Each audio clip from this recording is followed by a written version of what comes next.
Hello and welcome to Mythical Meeples. Today I'll be unboxing my latest Kickstarter, Tome of Heroes by Kobold Press, a project I backed last year in August. So opening the box we have packing slip, some packing foam and here's the book.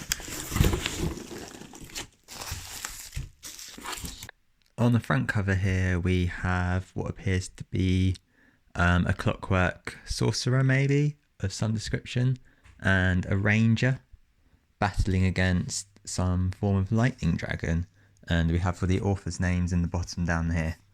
So you've got Conowitch, Lee, Madsen, McFarland, Paulick and Suskind. So opening up we have once more some more beautiful art, just illustrations. You've got Pegasus, you've got hat, magic swords, I guess, flames, griffins or hippogriffs or of some description. It's a very, very beautiful book. Same artwork here as what's on the front. Then we have the credits. You've got all the designers, development, directors, community managers. Got thanks to all of the backers. And then we've got a description of the cover. So a mage, Courser mage infuses her arrow of magic, takes aim at the approaching wasteland dragon, while her gear-forged primordial warlock ally calls upon the earth itself to rise against the dragon. This art by Craig J. Spearing. First up we have the contents page. I'm not going to go into detail on everything in here. I'm going to do a review later on, but just for reference, we've got 15 race options over about 40 pages.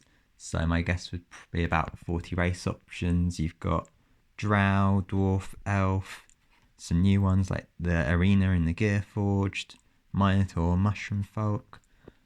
We've got another, I think it's 100 pages worth of class options. So you're probably looking at about 80 subclass options for the ones all in the standard rulebook. So no artificers. You've got another 30 pages of backgrounds and fates. Well, 4 pages of feats and most of that's backgrounds, so another 30 pages worth of backgrounds. You've got chapter 4 and 5 covering adventuring gear and adventuring rules. So that covers another about 80 pages or so, and about 30 of those focusing downtime, which could make for more interesting campaigns. Then you've got another 50 pages on magic and spells with what appears to be 2 new ways of using magic, and then about 5 pages of magic items at the end there. You also have, if you're interested, a character sheet for Tome of Heroes using the same artwork. I'll post a link in the description. So here we have a section about using this book. It just talks about the different option we uses and gives a little brief background about what's in the book, which I've just been through. So I'm not going to go through that again. And then just a whole load of shout outs to all of the people who've been playtesting this book. As you can tell, a lot of work has gone into this, and there's just so much beautiful artwork, and it's just incredible. As I said, not going to go over everything, but just want to take a look at some of the artwork. So you've got the Alseid, which are, well, sort of like centaurs, I'd say. You've got catfolk like the Tabaxi.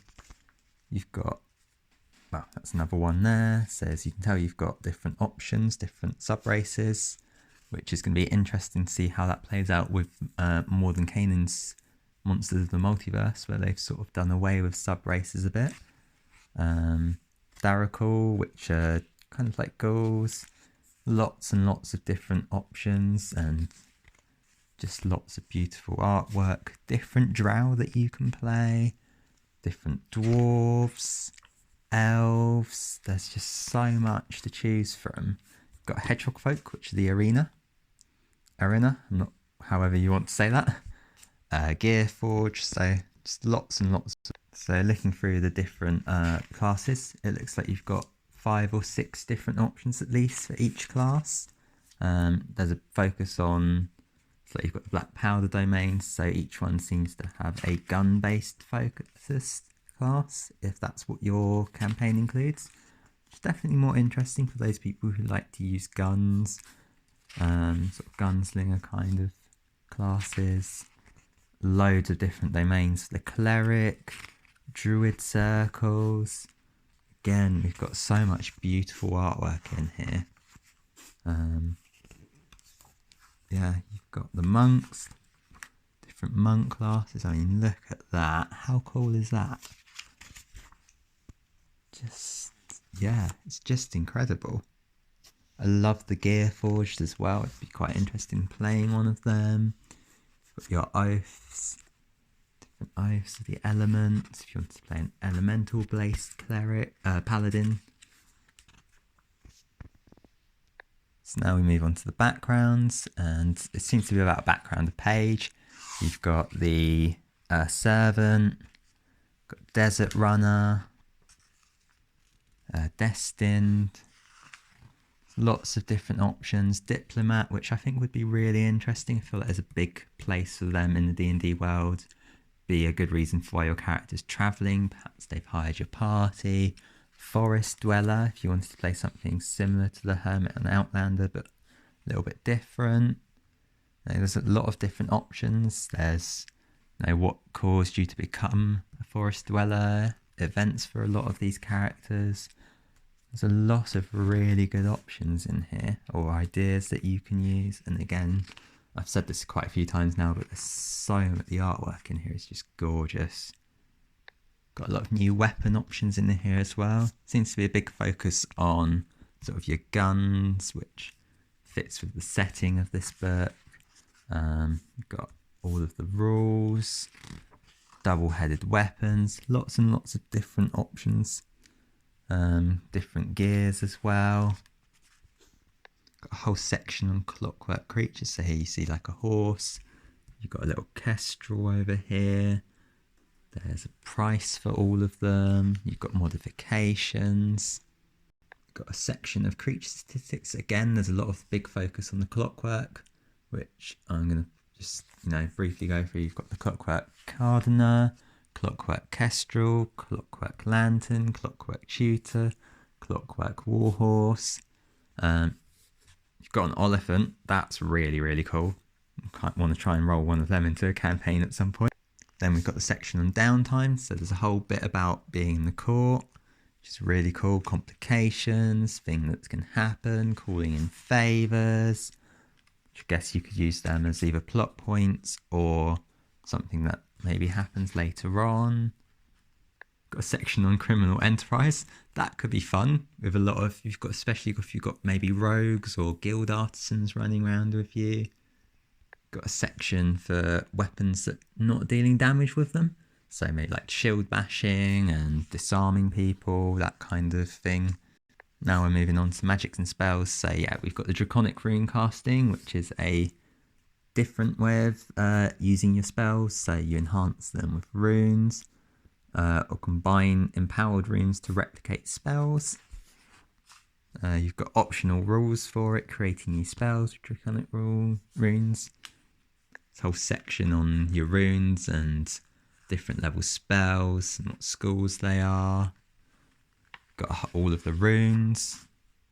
Now we're moving on to the Hedge Magic, which has a lot of different plants, focusing on using plants in your magic. So again, a very different way of playing, but could be really interesting. It'd be nice to see the different effects that has on the D&D campaign. So now we have the spell list, and there seems to be quite a lot of spells for all of the classes, mostly focusing on 1st to 5th level, but there are a few in the 6th, 7th, 8th and 9th levels, which is nice because it means that everyone gets access to them at some point. And then we have all the spell descriptions. Last but not least, we have the magic item section. So pretty simple, magic items. Just got a few different ones. Again, a lot of really, really, really lovely artwork in here. Got a thing for rune stones. You can get a pouch of rune stones. And then you've just got at the back here just a few advertisements. So Kobold Press is deep magic. So 700 new spells. different divine domains with specialities, sorceress origins, new patrons, different way of treating familiars. And yeah, here you've got all of the Midgard books. You've got Deep Magic, Tome of Beasts, Tome of Beasts 2s, Midgard. Yeah, just lots of different things. And then here you've got all of the licensings at the back. And then we end with same artwork that's in the front. And on the back it just gives a little overview. So 17 new subclasses, probably should have read this earlier. 20 new races and sub-races, a dozen new backgrounds, equipment, 50 new spells, new ways of using magic. So yeah, it's a very, very good book. I'm really, really interested to try out all of the different options in here at some point, even just looking through the spells, backgrounds. It's really, really interesting. I definitely recommend picking this up if you get the opportunity to. So thank you for listening to this review. I hope you found it helpful. If you like my content, please like, share and subscribe. You can also support me directly by backing me on Patreon or becoming a member of my website, mythicalmeeples.com. I'll put links in the description below. Thanks again, and I'll see you in the next one.